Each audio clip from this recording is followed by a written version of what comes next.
Halo semua, salam sejahtera Malaysia, tuan-tuan dan puan yang amat dihormati. Saudara-saudara yang amat dihormati, saya ingin menyampaikan satu maklumat yang saya ambil daripada Harapan Daily yang membezakan pemerintahan PN, pimpinan Muhyiddin Yassin, dan pemerintahan Kerajaan Perpaduan Pimpinan Anwar Ibrahim ataupun PMX hari ini. Saya tidak berkata Muhyiddin Yassin tidak baik pemerintahannya. Namun saudara-saudara, di dalam maklumat yang saya dapat daripada Harapan Daily, kita hanya melihat maklumat ini. Saya tidak pasti ini sahih 100% ataupun tidak. Tetapi perkongsian ini saya rasa akan membuka mata dan terutamanya rakyat Malaysia. Mata rakyat Malaysia, mata pengundi untuk menentukan siapakah kerajaan yang selayaknya akan memimpin negara Malaysia pada masa-masa ataupun PRU akan datang. Nah, di dalam penulisan ini menunjukkan kemenangan Datuk Seri Anwar Ibrahim. Apa yang best zaman Abah berbanding era PMX? Kita tidak di mana zaman Abah best berbanding dengan zaman PMX. Sedangkan zaman mereka bukannya berbeza 10 hingga 20 tahun, tetapi hanya beberapa tahun sahaja. Bila berhujah dengan mereka yang berkata demikian, hujahnya kerana zaman Muhyiddin dapat duit KWSP. Yang lain, kononnya harga barang murah. Fakta yang jelas tidak benar atau maksud lain menipu. Mereka kata pelaburan masuk beratus bilion. Yang dibawa PMX menipu. Yang sedihnya, mereka dapat info tersebut daripada tentera cyber level cap ayam dan bukannya dari Bloomberg, BNM, MIDA maupun menteri-menteri terbabit.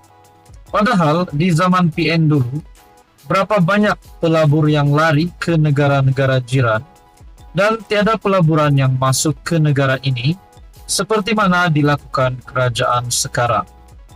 Dalam infografik di bawah, boleh lihat perbezaan di antara PMX dan Muhyiddin. Saya kongsikan gambar di sini. Nah, ini boleh membuka mata, pikiran dan telinga ramai orang. Kalau ini benar sudah pasti, kita boleh kata selamat tinggal Muhyiddin Yassin dan kemenangan baru Anwar Ibrahim yang pasti mengejutkan musuh-musuh Anwar termasuklah Mahathir. Bagaimana pemerkasaan Islam diberikan jauh lebih banyak daripada zaman PN dengan perbezaan RM 800 juta di mana dikatakan PMX abaikan Islam. Lihat indeks rasuah negara kita semakin baik. Nilai ringgit tidak seteruk zaman PN, inflasi jauh lebih baik, KDNK meningkat dan pengangguran menurun hampir 2%.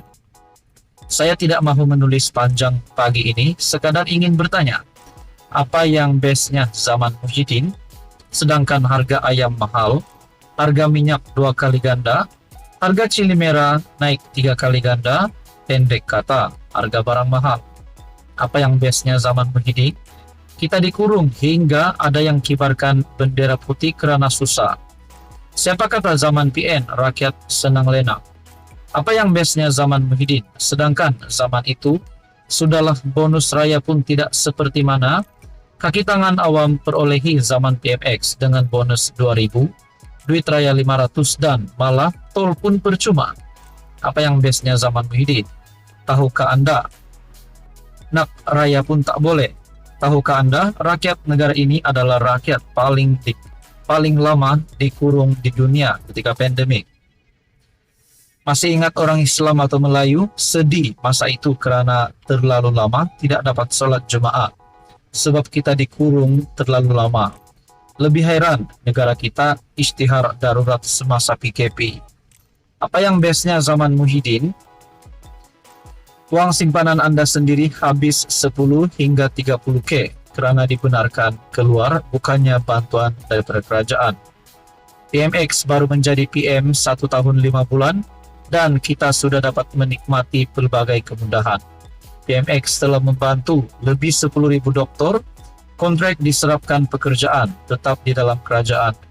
PMX telah membantu lebih 40,000 muflis lepas dari senarai bankrupt. Sebab itu dikatakan, jika PMX ini diizinkan menjadi Perdana Menteri, hingga 10 tahun, negara kita mampu mendekati ekonomi Singapura.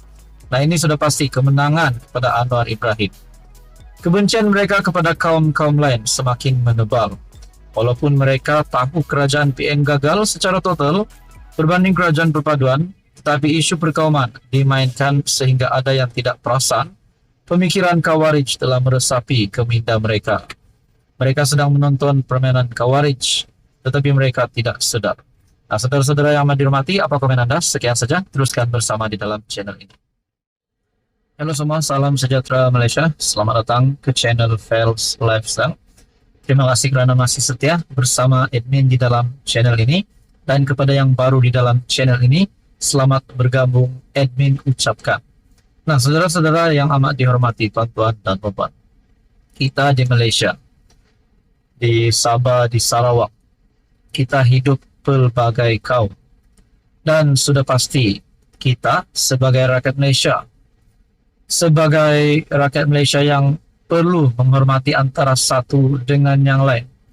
Bukan sahaja di antara kalangan rakyat Malaysia, rakyat biasa, tetapi terutamanya kepada raja-raja Melayu. Kenapa? Masih ada kes ataupun isu berkaitan dengan penghinaan kepada raja-raja Melayu. Ini sudah pasti menyentuh berkaitan dengan isu 3R. Saya mendapat satu maklumat mengejutkan yang pasti menggemparkan seluruh kepimpinan politik di Malaysia dan juga istana negara. Satu artikel daripada Malaysia Kini, hina Agong, pemuda UMNO Pasir Gudang lapor polis. Pemuda UMNO bahagian Pasir Gudang hari ini membuat laporan polis terhadap seorang pemilik akaun Facebook yang membuat hantaran didakwa menghina Yang di-Pertuan Agong Sultan Ibrahim. Ahli Jawatan Kuasa Pemuda UMNO bahagian Pasir Gudang, Mat Yasir Ahmad Basir, membuat laporan itu di Ibu Pejabat Polis IPD Seri Alam di Johor Bahru pagi tadi. Artikel ini pada 14 April. Beliau berkata, hantaran pemilik akaun Facebook bernama Hezri Yassin yang dipercayai seorang pemimpin muda sebuah parti politik disifatkan berunsur fitnah dan menghina institusi diraja. Laporan polis ini dibuat supaya pihak berkuasa dapat mengambil tindakan yang sewajarnya, kerana kita tidak mahu isu dan perkara sebegini akan mengundang rasa tidak hormat dan penghinaan kepada institusi diraja berterusan. Katanya ketika ditemui di pekarangan IPD Seri Alam. Pemilik akaun Facebook itu dalam hantarannya menyatakan, beliau tidak menadahkan tangan ketika bacaan doa dibacakan untuk Yang di-Pertuan Agong dan keluarga diraja semasa khutbah solat Jumaat di sebuah masjid di Johor. Pemilik akaun turut mendakwa doanya hanya diberi kepada pemimpin yang meletakkan agama sebagai nombor satu serta memperjuang dan mempertahankan Islam ketika agama diancam. Sementara itu, Ketua Polis Daerah Seri Alam, Superintenden Muhammad Sohaimi Ishak, ketika dihubungi mengesahkan menerima laporan berkenaan. Beliau berkata, kes tersebut disiasat mengikut Seksyen 4 dalam kurungan 1 Akta Hasutan 1948 serta Seksyen 233 Akta Komunikasi dan Multimedia. Ini sudah pasti satu lagi isu yang menggemparkan kepimpinan politik Malaysia dan juga satu lagi isu yang menggemparkan istana negara. Apapun kita berharap titah-titah baginda Yang di-Pertuan Agong sebelum ini dijunjung oleh seluruh rakyat Malaysia terutamanya. Saudara-saudara, sekian saja, teruskan bersama di dalam channel ini untuk info yang seterusnya.